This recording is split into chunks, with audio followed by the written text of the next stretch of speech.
Thanks for watching. Don't forget to like, comment, share and subscribe to Mufti Abdullah Yasir, famous scholar. علامہ ابن عربی رحمۃ اللہ علیہ ایک بڑے اللہ والے گزرے ہیں. فرمایا کرتے تھے کہ اللہ سبحانہ و تعالیٰ نے قرآن مجید میں فرمایا کہ وَاعْتَصِمُوا بِحَبْلِ اللَّهِ جَمِيعًا، ساری انسانیت سے کہا کہ تم اللہ کی رسی کو مضبوطی سے تھام لو. وَلَا تَفَرَّقُوا، ٹکڑے ٹکڑے مت ہو جاؤ، فرقہ بندی میں مبتلا مت ہو. فرماتے تھے کہ یہ جو جس دھرتی پر ہم ہیں، یہ جو دھرتی ہے اس نے جہنم بننا ہے. ہم سارے کے سارے اس وقت جہنم کی زمین پر ہیں اور جنت اوپر ہے. اللہ سبحانہ و تعالیٰ نے اوپر سے قرآن کی رسی لٹکائی ہوئی.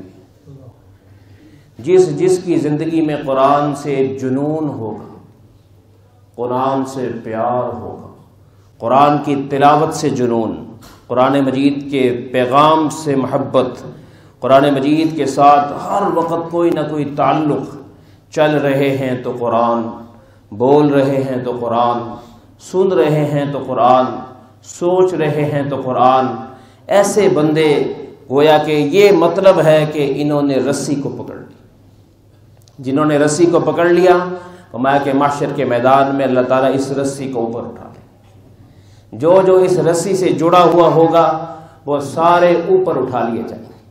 اسی طریقے سے یہ دنیا کی جتنی مساجد ہیں ان کو بھی اللہ تعالیٰ اوپر اٹھا لیں گے. مساجد کی زمین سے جو پیار کرنے والا ہوگا، 5 وقت کی پابندی، جمعے کی پابندی، نمازوں کی پابندی، اعمال کی پابندی، بار بار بہانے سے مسجد میں آنا جانا جس کا لگا ہوگا، یہ مسجدیں بھی اوپر اٹھا لی جائیں گی. بیت اللہ بھی اوپر، بیت اللہ کی سرزمین کو بھی اوپر اٹھا لیا جائے گا. مسجد نبوی کی سرزمین کو بھی اوپر اٹھا لیا جائے گا. تو یہاں جہاں ہم بیٹھے ہوئے ہیں یہ جہنم کی زمین ہے. فرماتے تھے کہ یہاں پر ہم سکون کی تلاش کر رہے ہیں. جس جگہ نے کل کو جہنم بننا ہے اس میں کیا سکون ملے گا. اس لیے اگر سکون چاہتے ہو تو سکون کا مرکز وہ قرآن مجید ہے. قرآن سے جڑ جاؤ. قرآن مجید ایسی عجیب کتاب ہے کہ دنیا میں نا اس دور میں بھی سال میں سینکڑوں کافر اس کو جب کانشیسلی نہیں ویسے ہی چلتے پھرتے کہیں نہ کہیں قرآن کی آواز ان کے کان میں چلی جاتی ہے، ان کی آنکھوں میں آنسو آ جاتے ہیں. یہ ظالم مسلمان ہے جس کو رونا ہی نہیں آتا. غیر مسلم سال میں روزانہ کوئی نہ کوئی ایسا واقعہ ہوتا ہے کہ جناب وہ قرآن سنا اور حیران ہوتے.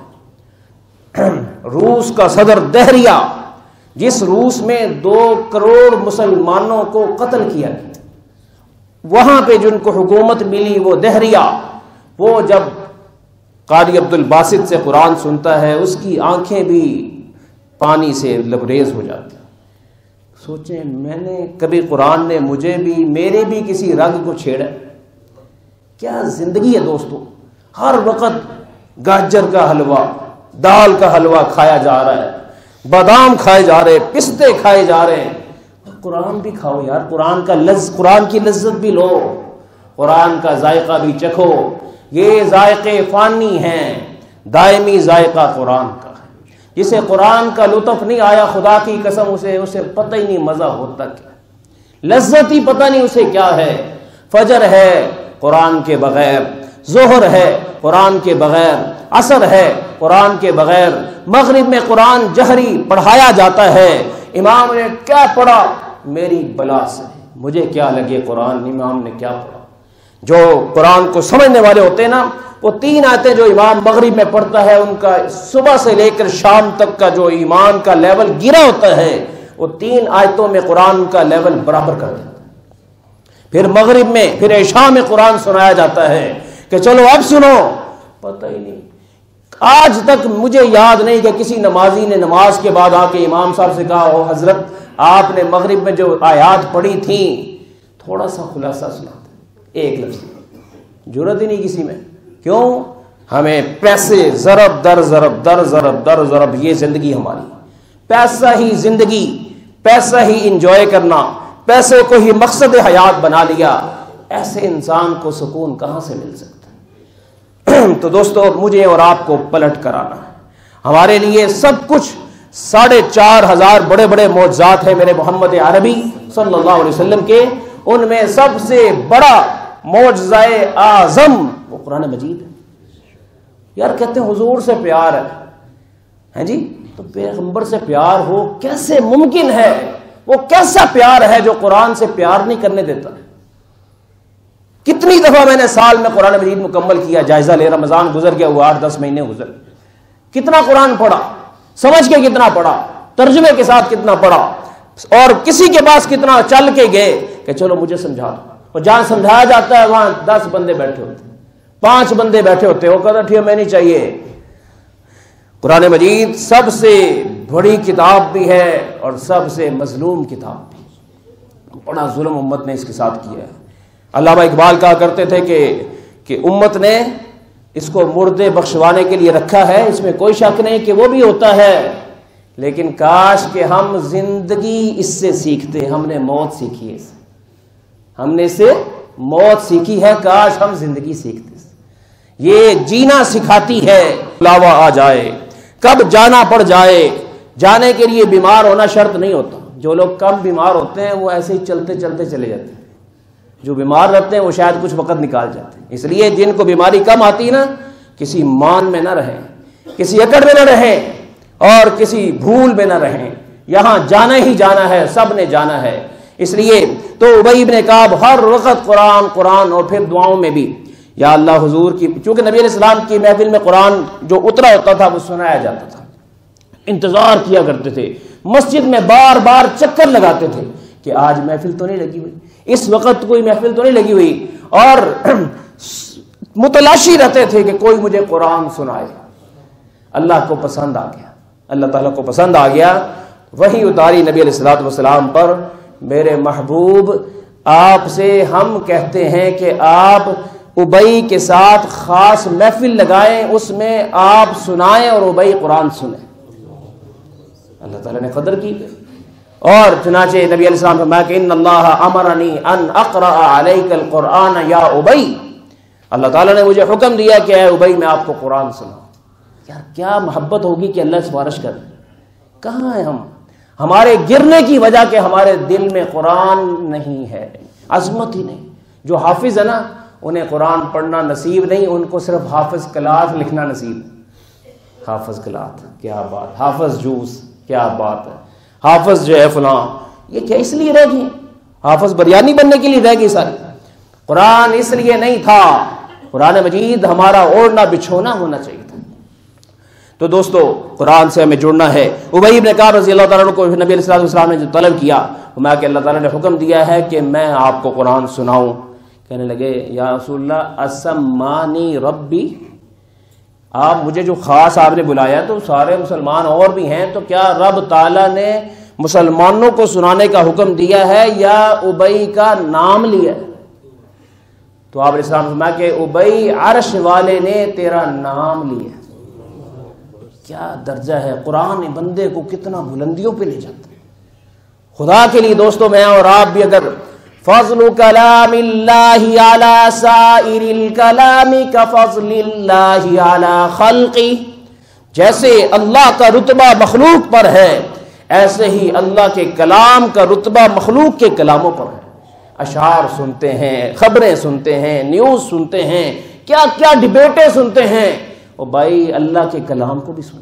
اتنے اچھے اچھے قاری، نیٹ کا دور آ گیا، چاہو تو حرم کے امام کو سن لو، چاہے تو مصر کے قاری کو سن لو، چاہے تو ملیشیا کے قاری کو سن لو، چاہے تو پاکستان کے قاری کو سن لو، لیکن طلب ہی نہیں ہے۔ سوتے ہوئے جناب نیوز سنتے سنتے سو جاتے۔ خدا کے لیے قرآن لگایا کریں، ترجمے والا قرآن لگائیں، چند 10 آیتیں 20 آیتیں 30 آیتیں ترجمے کے ساتھ سنتے سنتے 10 منٹ لازم کر دیں کہ میں نے نہیں سونا جب تک 10 منٹ قرآن کو نہیں دیتے، میں نے نہیں سونا، کچھ بھی ہو جائے، زندگی کا معمول بنا لیجئے۔ اس سے آپ کی زندگی میں خوشگوار تبدیلی آئے گی، اس سے آپ کی زندگی میں بہتریاں آئیں گی، اس سے آپ کی زندگی میں بیلنس آئے گا۔ قرآن کو عزت آپ نے کیا دینی ہے؟ قرآن تو خود عزت والے کی کلام ہے، یہ آپ کو عزت دلائے گی، یہ آپ کے مسئلے حل کرے گی، یہ آپ کے کام بنائے گی۔ تو دوستو، ابی بن کعب کو نبی علیہ السلام نے قرآن سنایا، پھر ابی بن کعب رضی اللہ تعالیٰ عنہ رونے لگے کہ یا اللہ، آپ اتنے قدردان، اور پھر زندگی میں بھی قرآن مجید صحابہ ابی سے سنا کرتے تھے۔ عمر ابن کعب، حضرت عمر فاروق رضی اللہ تعالیٰ عنہ نے جب 20 تراویح کا سارا مشاورت کی کہ اب 20 تراویح ہوا کریں گی مسجد نبوی میں، سب سے پہلے رسول اکرم صلی اللہ علیہ وسلم کے دور میں 2-3 دن ہوئی، بس چند 10 تراویح ہوئی، اور بعض کہتے ہیں 20 ہوئی، لیکن اس کے بعد باقاعدہ مہینہ نہیں ہوا۔ لیکن نبی علیہ السلام کے جانے کے بعد، وصال کے بعد، صحابہ نے مشاورت کی کہ رسول اکرم صلی اللہ علیہ وسلم یہ فرما کے گئے تھے کہ میرا دل چاہتا ہے کہ یہ پورا مہینہ ہو، لیکن ڈر لگتا ہے کہ اللہ تعالیٰ اسے فرض کر دے اور امت نے قدر نہیں کرنی تو امت اس کی وجہ سے کہیں اللہ کے عذاب میں نہ آ جائے۔ تو اس لیے فرمایا کہ رسول اللہ چاہتے تھے۔ ایسے ہی نبی علیہ السلام نے ایک بات اور بھی فرمائی، لولا ان اشق على امتی لامرتهم بالسواک عند كل وضوء۔ فرمایا کہ امتیوں، اللہ تعالیٰ کو ہر اس نمازی کے لیے، نبی علیہ السلام نے فرمایا جو نماز پڑھتا ہے، وضو کرتا ہے لیکن مسواک نہیں کرتا، فرمایا کہ مسواک کے ساتھ وضو کیا کرو، میرے اختیار میں ہوتا تو میں امتیوں تم پر اس کو فرض کر دیتا، کیونکہ یہ مسواک کا عمل تمہارے لیے دین میں بھی اور دنیا میں بھی اللہ کے کرم کے نزول کا ذریعہ۔ لیکن ہمارے یہاں کہتے ہیں ہم ٹوتھ پیسٹ کرتے ہیں، کرو یار، کس نے منع کیا ہے؟ مسواک ہی کریں، وہ اس کے اپنے مقاصد ہیں، اس کا اپنا مقصد ہے۔ مسواک ہر نماز کے ساتھ، مسواک گھر میں داخل ہوتے ہوئے، مسواک سوتے ہوئے، اپنے بچوں پر ابھی سے اس کی کڑی نظر رکھیے، اس کی عادت بنائیے۔ مسواک کے ادنا فوائد میں سے علماء نے جو تجربہ کیا ہے، فرمایا کہ مسواک کا ایک فائدہ یہ ہے کہ اس بندے کی زندگی کی جو آخری لمحات ہوتے ہیں اس میں جب کوئی بھی اس کے پاس نہیں ہوتا، حتیٰ کہ اگر موت کا وقت آ جائے، کلمہ پڑھانے والا، کلمہ یاد دلانے والا کوئی نہ رہے، پروردگار ملک الموت سے ہی کہتے ہیں کہ تو پہلے کلمہ پڑھا پھر روح نکال۔ اور کیا سے یاد، ساری زندگی روتے رہتے ہیں یا اللہ کلمہ دے دینا، کلمہ دے دینا، اور جس بات پہ ملتا ہے نہیں کرنی۔ بچوں کو بھی، خود بھی، اور گھر میں داخل ہوتے ہوئے مسواک کرنے سے رزق میں برکت ہوتی ہے۔ ہر کام سے پہلے مسواک، السواک مطہرۃ للفم ومرضات للرب، منہ کے لیے پاکیزگی بھی ہے اور رب تعالیٰ اس سے بڑا خوش ہوتا ہے۔ کیا ہے کہ بندہ میرے لیے کتنا اہتمام کر رہا ہے کہ میں نے ان ہونٹوں سے، اس زبان سے نماز میں جا کے رب سے باتیں کرنی ہیں، کہیں اسمیل نہ آئے فرشتوں کو، اس لیے دانت کو صاف کر رہا ہوں تاکہ میرے رب کے نام لیتے ہوئے کسی فرشتے کو تکلیف نہ ہو، بدبو نہ آئے، کیونکہ جب آپ قرآن پڑھتے ہیں، نماز پڑھتے ہیں، فرشتے قریب ہوتے ہیں، وہ آپ کو سننا چاہتے ہیں، لیکن جب آپ کے اندر سے بدبو جاتی ہے وہ دور ہو جاتے ہیں۔ اس لیے رحمت کے فرشتوں کو قریب کرنے کے لیے مسواک کو زندگی میں اور آپ اوڑھنا بچھونا پڑا۔ جی، تو ابی بن کعب رضی اللہ عنہ کی بات چل رہی تھی، ہر وقت قرآن پڑھا کرتے تھے۔ ایک دفعہ نبی علیہ الصلوۃ والسلام، آپ علیہ السلام اس سے امتحان بھی لیتے تھے۔ ایک دفعہ پوچھا، ابی ہر وقت قرآن پڑھتے، یہ بتاؤ قرآن مجید کی سب سے زیادہ عظمت والی آیت کون سی ہے؟ ابی بن کعب فرمانے لگے، یا رسول اللہ، میں یہ سمجھتا ہوں جو میں نے آپ سے سیکھا ہے، وہ اللہ کو جو سب سے زیادہ آیت پسند ہے قرآن میں عظمت کے اعتبار سے، وہ آیت الکرسی۔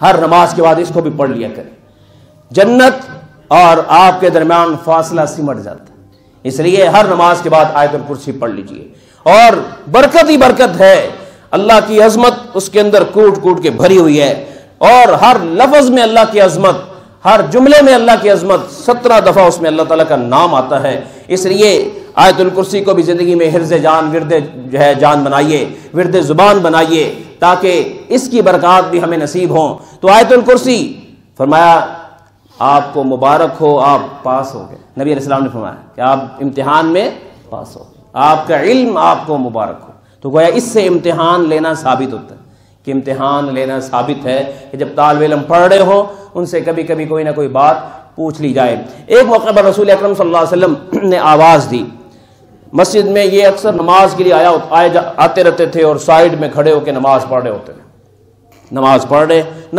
نفل نماز، تو نماز پڑھتے پڑھتے نبی علیہ السلام نے ان کو آواز دی، یا ابی یا ابی یا ابی، 3-4 آوازیں دیں۔ یہ نماز پڑھ رہے تھے، انہوں نے نماز مختصر کی اور پھر حاضر خدمت ہوئے۔ تو آپ علیہ السلام نے پوچھا، وہی میں تو آپ کو طلب کیا تھا، آپ ایک آواز میں آئے نہیں کہ یا رسول اللہ نماز پڑھ رہا تھا نفل نماز، تو میں نے اس کو سمیٹا، میں حاضر ہو گیا۔ تو میں ابی بڑی اہم بات کہنی تھی، تمہیں وہ قرآن کی آیت یاد رکھنی چاہیے، یا ایھا الذین آمنوا استجیبوا للہ وللرسول اذا دعاکم لما یحییکم، جب اللہ رسول بلائیں تو پھر سارے کام چھوڑ دو اور اللہ رسول کی بات کو مانو۔ کہا اس کا مطلب نماز کا اس وقت نماز بھی چھوڑ، نفل نماز بعد میں، ہاں جی پہلے اللہ کے رسول کی بات سنو۔ علماء نے اس سے مسئلہ نکالا کہ اسی طریقے سے والدین کا بھی بڑا حق ہے، کیونکہ قرآن نے کہا وَقَضَىٰ رَبُّكَ أَلَّا تَعْبُدُوا إِلَّا إِيَّاهُ وَبِالْوَالِدَيْنِ إِحْسَانًا، توحید کے ساتھ اللہ نے والدین کا ذکر کیا کہ والدین طلب کر لیں، تو والدین کو بھی نفل نماز میں اگر انہوں نے کسی وجہ سے آپ کو آواز دے دی ہے تو آپ ان کی آواز کے لیے جواب دیتے ہوئے کھنکھنا دیں، اگر وہ سمجھ جائیں کوئی عام ضروری بات نہیں تھی ویسے بلایا تو آپ کھانس لیں، ان کو پتہ چل جائے، لیکن پھر بھی وہ آواز پر آواز دیں، نفل نماز توڑ کر والدین کی بات کو سنیں۔ اور فرض نماز تو بھی توڑنے کا حکم ہے جب کوئی ایمرجنسی آ جائے، مثلا کوئی بچہ گرنے لگا ہے، اس کی جان خطرے میں ہے، کوئی بلہ گھر میں کوئی گھس گیا، بچے کے قریب پہنچ گیا، کوئی سانپ پہنچ گیا، اس کی جان خطرے میں ہے، اب نماز توڑ دو، اب پہلے اس کی جان بچاؤ۔ اس وقت میں آپ خشوع خضوع سے نماز پڑھتے رہیں، شریعت کا منشا یہ نہیں ہے، اس میں اللہ نے احکام رکھے ہیں، بندوں کا بھی حق رکھا ہے جی۔ تو نفل نماز میں والدہ بلا لے، والد بلا لے، ان کے حکم پر لبیک کہہ دو، وگرنہ اگر اس وقت میں ان کی زبان پر کوئی بد دعا کا جملہ آ گیا، آپ تقوی کے باوجود، عفت کے باوجود، با حیا ہونے کے باوجود، نمازی ہونے کے باوجود، ذاکر ہونے کے باوجود، سب کچھ ہونے کے باوجود ان کی بد دعا اگر آپ تک لگ گئی تو وہ تقوی رکاوٹ نہیں بنتا، پھر وہ بد دعا لگ کے رہتی۔ تو اس لیے باقاعدہ نبی علیہ الصلوۃ والسلام نے پچھلی امتوں کے حوالے سے ذکر بھی کیا۔ پچھلی امتوں میں ایک اللہ والے تھے، جریج ان کا نام تھا، بڑے ہی اللہ والے، کمال کا تقوی، کمال کا ذکر، کمال کی تلاوت اپنی کتاب کی وہ کرتے تھے۔ ایک دفعہ اپنے عبادت خانہ علیحدہ بنایا ہوا تھا، اس میں نماز پڑھ رہے، اور والدہ آئی، دروازے پہ دستک دی، اور یہ نماز میں تھے، انہوں نے نماز کو جاری رکھا کہ نماز پڑھ کے والدہ کو جواب دوں گا۔ والدہ تھوڑا سا جلالی مزاج کی تھی، انہوں نے کہا یہ تو بزرگ بنا ہوا ہے، یا اللہ اس کی بزرگی ختم کر، اور اس کو کسی فاحشہ عورت کے ساتھ اس کا متھا لگوا دے۔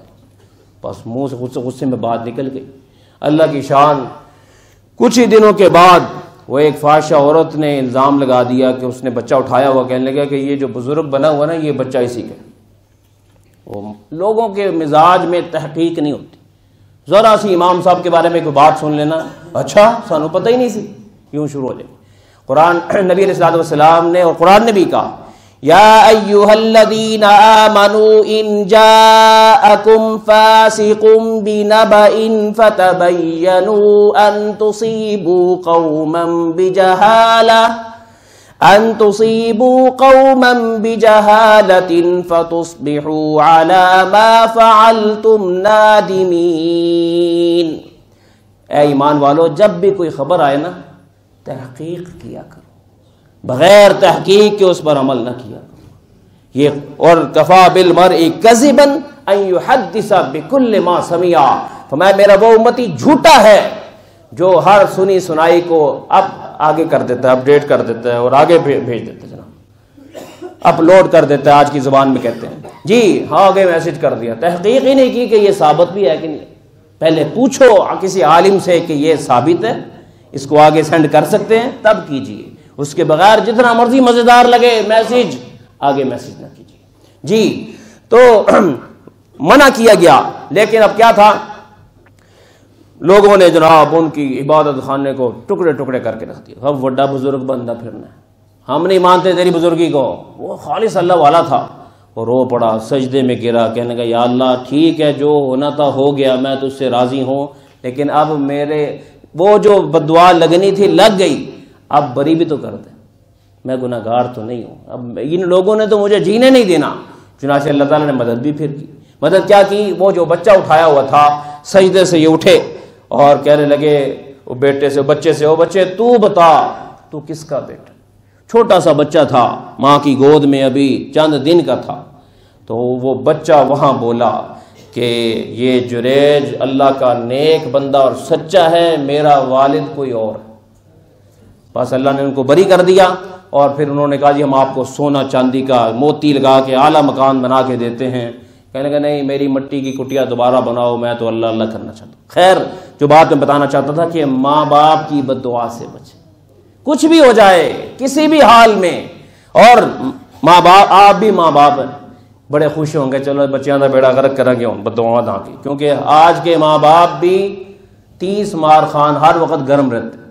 ہر ماں باپ بچے سے تانگ ہے، وہ کہتا ہے یہ حسن بصری کیوں نہیں، یہ جنید بغدادی کیوں نہیں، یہ بایزید بستامی کیوں نہیں، یہ شہاب الدین کیوں نہیں، یہ علی حجویری کیوں نہیں، یہ فرید الدین شکرگنج کیوں نہیں، یہ کیوں نہیں، بزرگ کیوں نہیں ہے۔ وہ بھائی جیسے تم ہو ویسے وہ، ہم نیک بنیں گے تو بچے بھی نیک بنیں گے۔ آپ کو کبھی غصہ آئے نا تو علماء نے لکھا کہ غصے میں ماں باپ دعا بھی دے دے تو قبول ہو جاتی۔ امام کعبہ شیخ عبد الرحمن سدیس کہتے ہیں میں بچپن میں بڑا ہی شرارتی تھا، اور میں کیا کرتا تھا، مہمان جو آتے تھے ان کو تنگ کیا کرتا تھا۔ ایک دفعہ شرارت سوجی کہ جناب مہمان آئے اور امی جان نے کھانا بنایا اور میں نے کھانے میں ریت ڈال دی۔ امی کو پتہ چلا، غصے میں کہنے لگے پتر جا اللہ تینوں کعبے دا امام بنا، اللہ تینوں، بس وہ کہتے ہیں وہ بد دعا لگ گئی مجھے، وہ بد دعا تھی یا دعا تھی وہ مجھے لگ گئی، آج میں ادھر کھڑا ہوں۔ تو آپ بھی دوستو مشکل وقت میں بھی دعائیں ہی دیا کریں، بد دعا دے کے کیا کرو گے، بدنام تو آپ نہیں ہونا، ہم نہیں ہونا، اس لیے بد دعائیں نہیں دینی، مشکل وقت میں بھی غصے میں بھی دعا ہی دیجیے جی۔